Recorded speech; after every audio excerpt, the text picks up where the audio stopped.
Ce matin à l'audience, Josiane Imbert a refusé d'être filmée. Âgée de 52 ans, elle comparait avec son mari, poursuivi lui pour complicité. Cette femme est accusée d'avoir tué sa mère, atteinte de sclérose en plaques. C'était en 2005, en l'étouffant avec une couverture. Je crois que ce procès démontre la difficulté de l'accompagnement des personnes dépendantes, grabataires, plus que de l'euthanasie. Comment vit-elle aujourd'hui Oh, mal. Elle est bourrée de remords, elle pleure, elle est dépressive. Je dirais que en supprimant sa mère, elle se libérait d'un poids, mais elle a une nouvelle prison qui est le remords.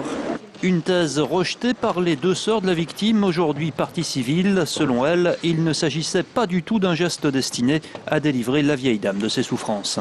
Et si elle avait eu de l'amour pour sa mère, elle ne l'aurait pas fait.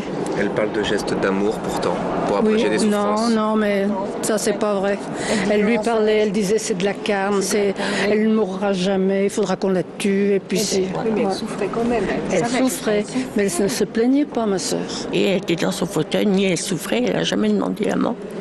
Vous pensez que votre sœur n'a jamais demandé la mort? Ah non, elle n'a jamais demandé la mort.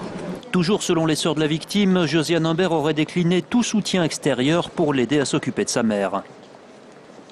Elle n'acceptait personne, donc elle aurait pu accepter du monde pour l'aider. Elle a refusé toute aide. Ah bah, ma foi, elle a toujours été très autoritaire, envahissante, il fallait personne autour d'elle. Hein. Josiane Imbert, décrite en femme autoritaire, aurait pourtant fait elle-même plusieurs tentatives de suicide dans ce huis clos familial. Son procès doit durer jusqu'à vendredi.